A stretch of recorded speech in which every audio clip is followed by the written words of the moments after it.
There's a science behind all of this, a science behind why we need coaching. Tell us about that.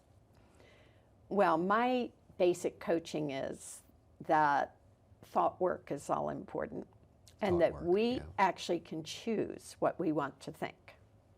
It's a choice. And our brains, I mean, we really are just a mammal, and our primitive brains are trying to keep us safe, they're trying to conserve energy, and they're seeking pleasure. I mean, they're very basic, that sympathetic nervous system. It's how we survived as a species. It's not a bad thing. Right. But as human beings, we actually have much more brain power available to us. It's all prefrontal cortex. We can get all nerdy, but anyway. It's the planning, the execution, the thoughts, the achieving goals, and what have you. And that's where I like to coach. I mean, I have to admit a little difficulty as I'm watching currently with the Ukraine being bombed. If they're operating in a primitive brain,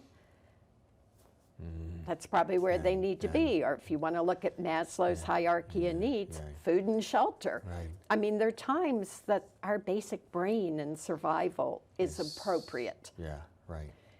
But most of the time, particularly in this country and more affluent countries, you really can move to choosing whether you're sad or happy or achieve things or don't, or like your mother-in-law or not.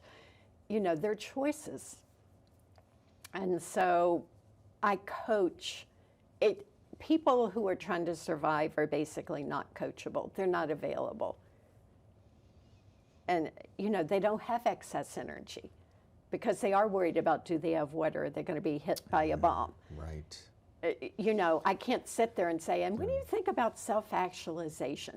You know, I kind of like, what? You know, so, and that's another thing as a good coach. You have to meet the person where they are. Where they are.